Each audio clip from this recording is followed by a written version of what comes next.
Let me further introduce myself. My name is Charles Walter Ferguson. I used to be kind of afraid to tell people my middle name. I'm 41 years old. I'm a husband for 10 years, a daddy of a very large 8-year-old boy. Let's see. I've amassed 4 degrees in my time outside of high school. 2 of those actually came from Methesco. I'm a proud HBCU grad, specifically an alum of Kentucky State University. But I'm also a person with a whole lot of stuff that's gone on in his life. Can you imagine being up here right now on this lead stage, being in ministry, and you got to tell folk, and when you were a kid, you had to go to speech therapy 5 times a week? Yeah, doesn't sound right. I've dealt with a whole myriad of things. I'm an extroverted introvert. Only a few of us know what that really is. I know some people have met me and they're like, well, he seemed kind of cold. No, no, no, no. I just didn't have my tea this morning and I was still waking up. And I really try to meet people in a simple place.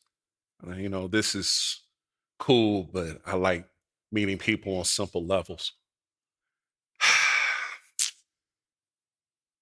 I try to deal with my mental health on a regular basis. I believe you can have Jesus and a therapist. I try to make certain that I have my boundaries, especially since I'm a person that has wrestled in my life. But my main opponent was suicide. And suicide and I have wrestled on 4 occasions. But as you can see, I won by submission. Um, why in the world am I telling y'all all this?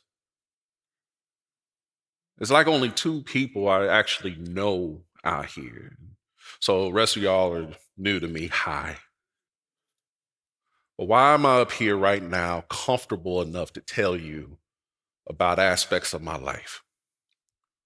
Why do I have a sense of liberation right now in being able to tell you that I have all these different experiences?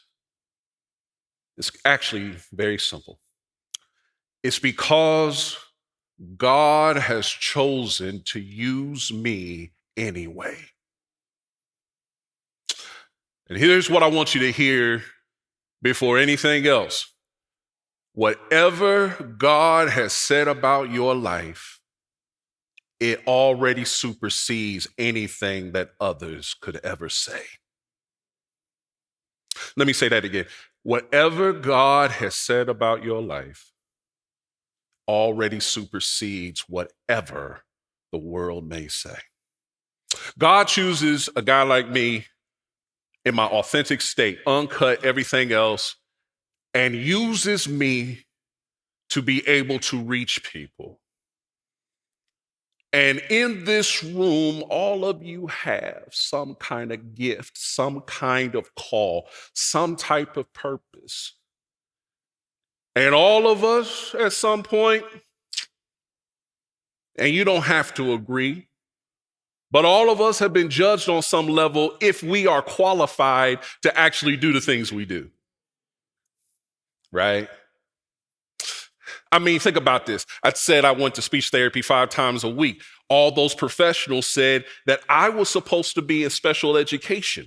And at that time, special education was probably another way of beginning the school to prison pipeline, but we're not going to talk about that here. There are all kind of people that want to call you out and say that you're not qualified. That's why we have search engines like Indeed. It is to help humans who want to have a God complex fulfill a need. Every one of us has something special and unique and important to give, and you cannot give it from a place behind a mask. You have to be able to give it from a place of genuine authenticity. And you know what? I get it. I get it. I get it. I get it. Because some of you are not going to say stuff, as I heard it was said earlier. I'm going to just say the quiet stuff out loud.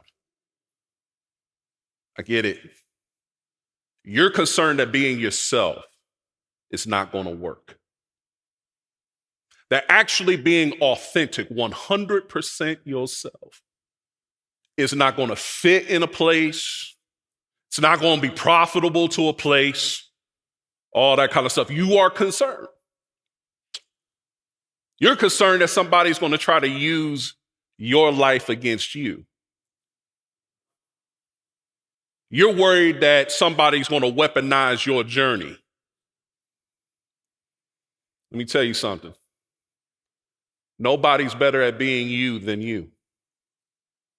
How can they weaponize something that they don't understand?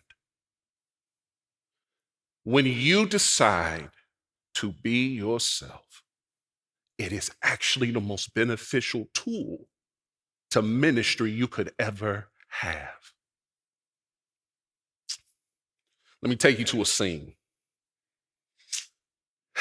Church I used to pastor. I've actually been in ministry, whether pastoring or as an associate or whatever, for 25 years. I didn't start in the UMC, grew up in the Baptist church. So I heard all these Baptist jokes that didn't apply to me. But imagine me standing in this beautiful edifice and preaching on a Sunday morning, and I made a decision. I said, this is the moment within this sermon that I can share with my congregation, with leaders, with everybody about my journey. Talking about the fact that I deal with anxiety and depression.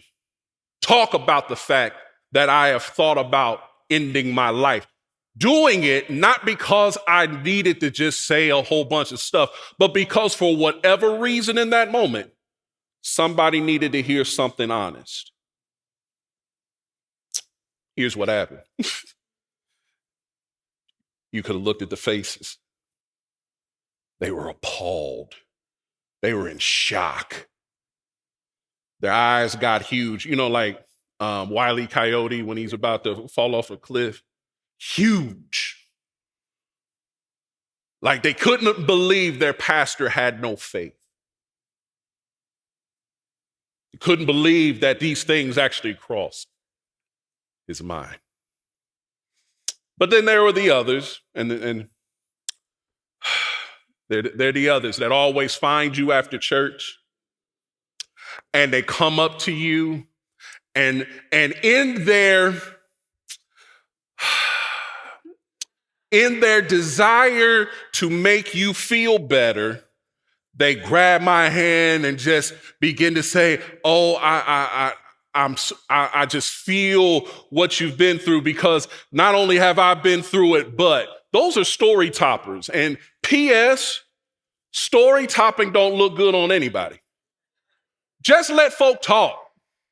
Now, y'all getting to know me now. Let folk talk. Don't try to top their story when they're trying to tell you something important. You are not important in that moment. Kind of let it sit a minute. It's kind of like a steak.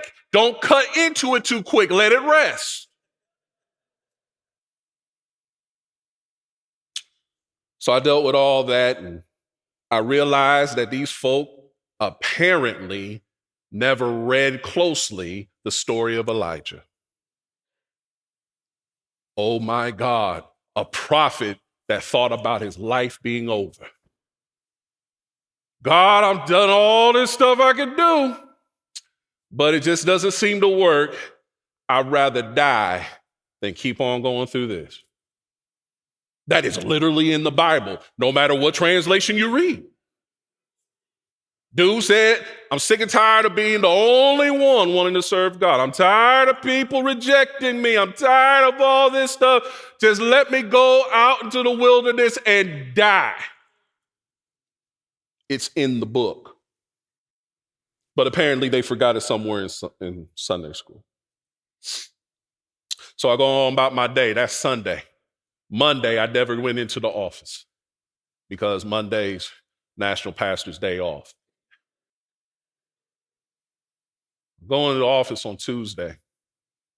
I sit in that office, started working on a few things, and my phone rings. When my phone rings, it's a lady, member of the church, a sweet woman, always quiet. Every time we would try to fellowship in the sanctuary, I'd always make sure I go out to her. She would sit in the back of the church. Church was kind of set up like this: sit in the back, on the left side, your right, towards the middle aisle, second seat on the second or third row, depending on the Sunday, with her husband. She called me, and it was a 7-minute call. And she said to me, Pastor, I want you to know that you really helped me Sunday. She said, I don't know how long I have to really say this, but I got to say it. I struggled with anxiety, with depression. I struggled with all kinds of mental illness. I've been at this church for so many years, and this is the first time I have ever felt safe being in this space. And I just want to thank you for being you. And I said, God bless you, and the call ended. It was an amazing admission. Depression, anxiety. She even dealt with paranoia, schizophrenia, and she always found her way into the church.